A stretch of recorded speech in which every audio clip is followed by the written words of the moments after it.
Di Indonesia, batas antara mitos dan realita seringkali kabur.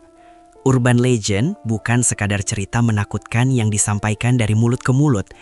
Ia adalah cerminan ketakutan sosial, trauma sejarah, dan terkadang pemicu kekerasan yang sangat nyata. Kita akan membedah 5 legenda yang menuntut korban di dunia nyata, membuktikan bahwa yang paling berbahaya bukanlah hantunya, melainkan apa yang dilakukan manusia saat mereka percaya. Inilah kisah-kisah di mana legenda berdarah dan mengubah sejarah di negeri ini. Kita mulai di Sumatera Barat dengan legenda Palasik, makhluk berupa kepala terbang yang haus darah bayi. Secara visual, kisah ini sudah sangat mengerikan. Namun, di balik narasi mistis ini, tersembunyi sejarah tuduhan dan persekusi. Di tengah minimnya pengetahuan medis dan sanitasi, setiap kematian bayi yang tidak bisa dijelaskan seringkali langsung dikaitkan dengan Palasik. Keyakinan ini menciptakan atmosfer kecurigaan yang mencekam di antara tetangga dan komunitas terdekat, mencari kambing hitam atas kesedihan kolektif. Dampak sosial Palasik sangat nyata. Kepercayaan bahwa seseorang di desa adalah Palasik pernah memicu serangan massa dan pengusiran. Tuduhan ini seringkali diarahkan pada perempuan lanjut usia, janda, atau mereka yang dianggap berbeda dan tidak memiliki perlindungan sosial. Mitos Palasik menjadi alat untuk menyelesaikan konflik personal atau masalah sosial yang tidak terpecahkan, berujung pada kekerasan fisik atau bahkan pembunuhan. Mitos Palasik berubah menjadi justifikasi untuk perburuan dukun yang tidak berdasar, meninggalkan jejak kekerasan di tanah Minang yang damai. Beralih ke Jawa Timur, 1998.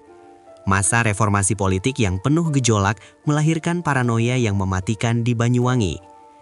Rumor tentang dukun santet yang bersekutu dengan kekuatan politik tertentu menyebar liar, diperkuat oleh kondisi ekonomi yang sulit dan ketidakstabilan pemerintahan.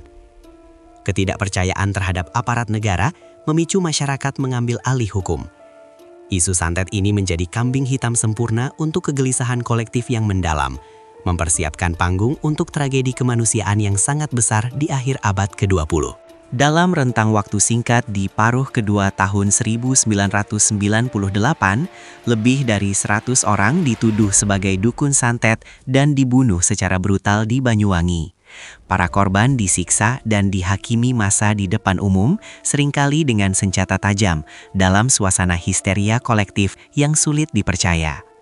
Tragedi ini bukan lagi tentang makhluk gaib, melainkan manifestasi kekejaman manusia yang didorong oleh rumor dan ketakutan politik yang terdistorsi.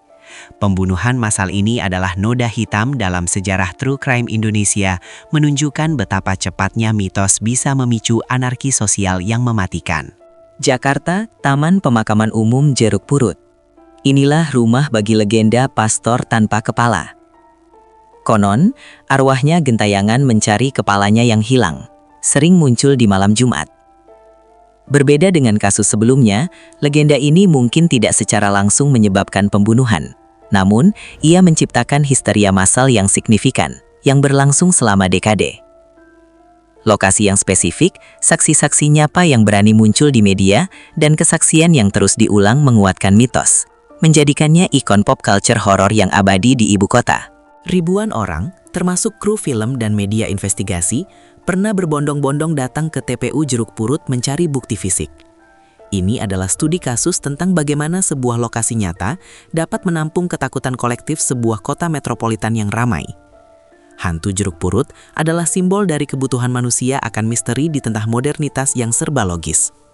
Fenomena ini secara tidak langsung mengubah TPU Jeruk Purut menjadi lokasi wisata horor, menunjukkan dampak psikologis, ekonomi, dan sosial dari histeria urban legend yang tak pernah padam di Jakarta. Bergerak ke Bali, kita bertemu Leak. Leak adalah entitas yang bukan hanya hantu, tapi ilmu hitam yang dipraktikkan oleh manusia yang disebut leak. Leak adalah bagian integral dari kepercayaan tradisional Bali, terkait erat dengan rangda dan praktek magis. Keyakinan ini sangat mengakar, digunakan untuk menjelaskan penyakit, nasib buruk, atau konflik antar individu yang tidak terselesaikan. Ini adalah legenda yang hidup, di mana pertarungan gaib masih dianggap sebagai realitas yang membentuk interaksi antar warga desa dan keluarga. Dalam masyarakat adat Bali, tuduhan melakukan ngeleak bisa membawa konsekuensi sosial yang serius. seringkali diselesaikan melalui ritual atau sistem peradilan tradisional yang melibatkan pemangku adat. Meskipun jarang berakhir dengan kekerasan fisik masif seperti di Banyuwangi, tuduhan leak dapat menghancurkan reputasi, menyebabkan pengucilan total, dan menciptakan ketegangan komunal yang berlangsung selama bertahun-tahun. Di sini, legenda berfungsi sebagai pengatur sosial yang menakutkan, memastikan kepatuhan terhadap norma adat melalui ancaman spiritual yang nyata. Dari Jawa Tengah, Wewe Gombel.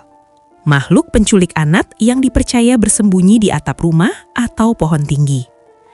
Biasanya, legenda ini diangkat sebagai peringatan sosial agar anak-anak tidak bermain di luar saat senja.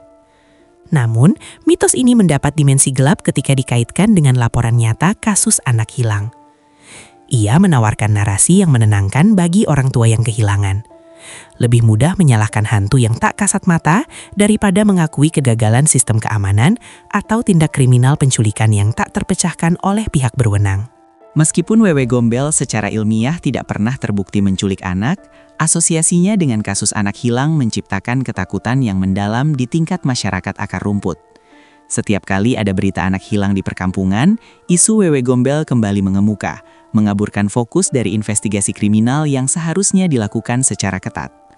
Mitos ini berfungsi ganda, sebagai kontrol sosial yang menakutkan bagi anak-anak nakal, dan sebagai penghalang psikologis yang memungkinkan masyarakat menghindari realitas keras kejahatan manusia, yaitu penculikan atau perdagangan manusia.